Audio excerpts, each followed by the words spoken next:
దురదృష్టకరమైనటువంటి ఈ వార్త విన్నాం. ఇది జరగరానిది జరిగింది. ఇప్పుడే ముఖ్యమంత్రి శ్రీ చంద్రబాబు నాయుడు గారు టెలికాన్ఫరెన్స్ పెట్టారు. అందులో ఆయన ఈ అధికారుల మీద తీవ్ర అసంతృప్తి వ్యక్తం చేశారు. ఇలాంటివి జరగటం దురదృష్టకరం అని చెప్పి ముఖ్యమంత్రి గారు చెప్పడం జరిగింది. కొంత అడ్మినిస్ట్రేషన్ వల్ల ఇది జరిగిందనే అనుమానం ఉంది. ఒక్క సెంటర్లో మాత్రం ఈ అక్కడ ఉన్నటువంటి డిఎస్పి గేట్ తెరవటం, ఇమ్మీడియట్గా అందరూ తోసుకొని రావటం వల్ల ఈ తొక్కిసలాట్లు జరిగింది. అందులో 6 మంది చనిపోయినట్టు వార్తలు వస్తున్నాయి. ఒక్క బాడీ మాత్రం ఐడెంటిఫై అయింది. మిగిలిన వాళ్ళు ఇంకా ఐడెంటిఫై అవ్వాల్సిన అవసరం ఉంది. అదేవిధంగా రేపు ముఖ్యమంత్రి గారు 11:45కి తిరుపతి వస్తున్నారు. క్షతగాత్రుల్ని పరామర్శించాలని ఆయన ఇప్పుడే చెప్పారు. కాబట్టి ఇలాంటి సంఘటనలు ఇంకా జరగకుండా చూడాలని ముఖ్యమంత్రి చాలా తీవ్రంగా స్పందించారు. చాలా దురదృష్టకరం అని చెప్పి చెప్పడం జరిగింది. ఇది ఫ్యూచర్లో ఇది ఒక లెసన్గా భావించి అందరం సమిష్టిగా ఇలాంటివి జరగకుండా చూడాల్సిన బాధ్యత అందరి మీద ఉంది. అదేవిధంగా ఎస్గ్రేషియా కూడా రేపు ముఖ్యమంత్రి గారు ప్రకటిస్తా అన్నారు. ఇక అక్కడ పరిస్థితి ఎలా ఉందో కూడా ఎప్పటికప్పుడు ముఖ్యమంత్రి గారు తెలుసుకుంటున్నారు. సో ఇది పునరావృతం కాకుండా చూడమని చెప్పి చాలా సీరియస్గా వార్నింగ్ ఇచ్చారు. సో ఇప్పటికీ ఇంతకన్నా మనం చెప్పాల్సిందేం లేదు. చాలా దురదృష్టకరం. రేపులే ఎల్లుండి పండగ ఉంది. సో మొన్న రోజు జరగటం చాలా బాధేస్తుంది. ఇలాంటివి జరగకుండా ఉండాల్సింది, కానీ దురదృష్టవశాత్తు ఇది జరిగింది. దాన్ని మనం ఏం చేయలేం.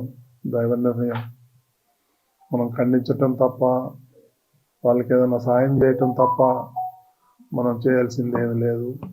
ఫ్యూచర్లో ఇవన్నీ కూడా జరగకుండా పక్కాగా పకడ్బందీగా ప్లాన్ చేసుకొని ముందుకెళ్లాల్సి ఉంటుంది.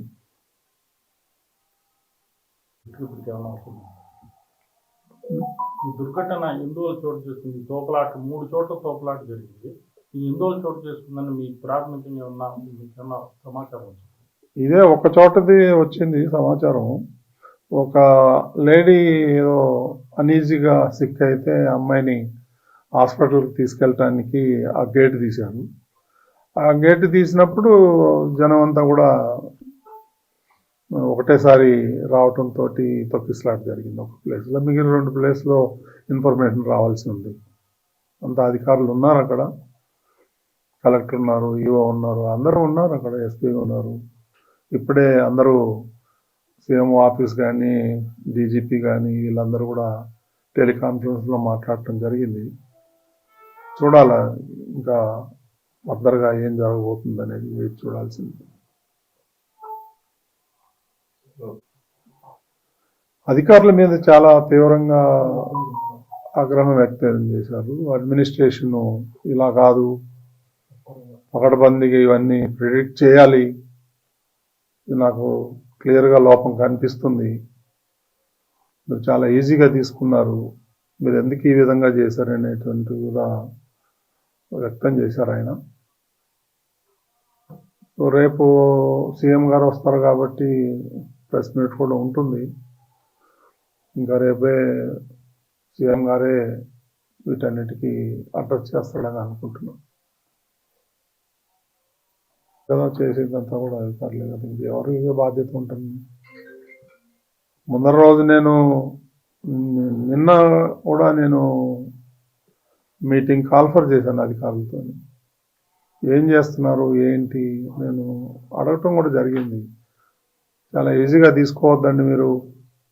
నాకు ఇన్ఫర్మేషన్ ఉంది గొడవలు జరుగుతాయేమో అని. అందుకని నేను ఈరోజు మార్నింగ్ కూడా ప్రెస్ మీట్లో అదే చెప్పాను.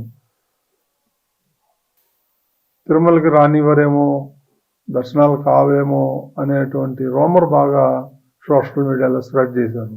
అందుకే నేను మార్నింగ్ కూడా దాన్ని ఖండించాను నేను మీ అందరి ముందరే. అలాంటిది ఎవరు ఉండదు, ఎవరైనా రావచ్చు తిరుమలకి, దర్శనంకు మాత్రం టోకన్లు ఉండాలి తప్ప తిరుమలకి రావద్దని ఎవరు అనలేదు. ఎవరైనా రావచ్చు అని పొద్దున్నే నేను స్టేట్మెంట్ కూడా ఇచ్చాను. నాకు తెలుసు ఏ గొడవ అవుతుందేమో అనే నాలో అనుమానం ఉంది. నేను అధికారుల దగ్గర కూడా వ్యక్తం చేశాను. ఎస్పీ దగ్గర కూడా నేను టెంపుల్లో కనిపిస్తే చెప్పాను, మీరు ఆషామాషిగా తీసుకోవద్దండి, దీన్ని జాగ్రత్తగా చేయండి. అప్పుడు అన్నారు వాళ్ళు 5,000 మంది పోలీసులను పెడుతున్నామండి, మేము చూసుకుంటామండి, అది ఇది అని అన్నారు నాతో. ఇది దురదృష్టకరం. ఇప్పుడు ఎవరిని మనం నిందించలేము, ఒకలా ఇద్దరా అనేది. ఇది పొరపాటు జరిగిపోయింది, మరి దానికి చింతించడం తప్ప మనం చేసేది ఏం లేదు ఈ టైంలో. ఇప్పుడు కుట్రేమి ఉండవు అండి దీంట్లో. ఎందుకు ఉంటాయి కుట్రలు? కానీ అవన్నీ అబద్ధాలు. ఇది యాక్సిడెంట్, ఎవరు కావాలని ఎవరు చేయరు. It is an purely accident.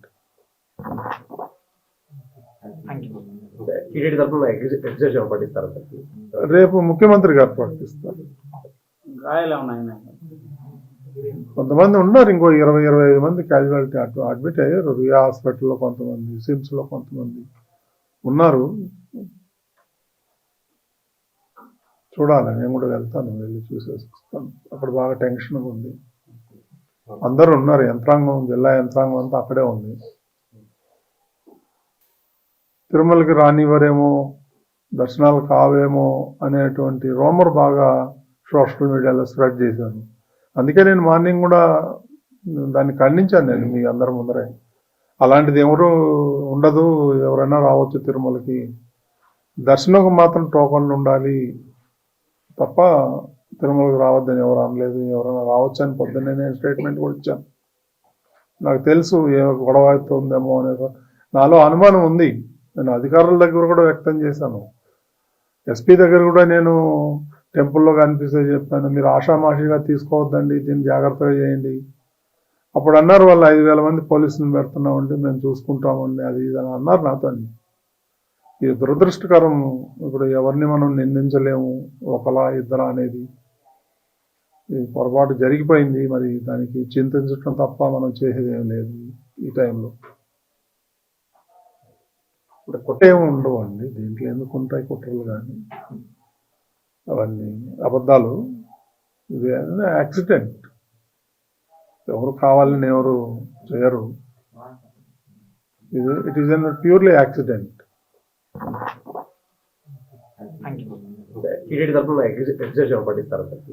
రేపు ముఖ్యమంత్రి గారు ప్రకటిస్తారు. కొంతమంది ఉన్నారు, ఇంకో 20-25 మంది క్యాజువాలిటీ అడ్మిట్ అయ్యారు. రియా హాస్పిటల్లో కొంతమంది, సిమ్స్లో కొంతమంది ఉన్నారు. చూడాలి, నేను కూడా వెళ్తాను, వెళ్ళి చూసేసి వస్తాను. అక్కడ బాగా టెన్షన్గా ఉంది. అందరూ ఉన్నారు, యంత్రాంగం, జిల్లా యంత్రాంగం అంతా అక్కడే ఉంది. Hi friends, thank you for watching this video. ఈ వీడియో గనుక మీకు నచ్చినట్లయితే దయచేసి లైక్ చేయండి, షేర్ చేయండి. ముఖ్యంగా మా ఛానల్ 24/7 న్యూస్ టీవీని సబ్స్క్రైబ్ చేసుకోండి. ఆ తర్వాత మీ విలువైన అభిప్రాయాల్ని, మార్పులు, చేర్పులు, కావాల్సిన వీడియో ఏమన్నా ఉంటే మన వీడియో కింద కామెంట్ సెక్షన్లో కామెంట్ రూపంలో తెలియజేయండి. నమస్కారం, సాయిదంచిక మాట్లాడుతున్నాను. ప్లీజ్ సబ్స్క్రైబ్, షేర్, లైక్ చేయండి 24/7 టీవీ ఛానల్. హాయ్ నమస్తే, నేను మీ Sonia Akula. Please subscribe to 24/7 news TV. Hi అండి, అందరికీ నమస్తే. నేను Mankota Prasad. Please do subscribe 24/7 news TV. Political, entertainment and infotainment updates కోసం like, share, subscribe 24/7 news TV.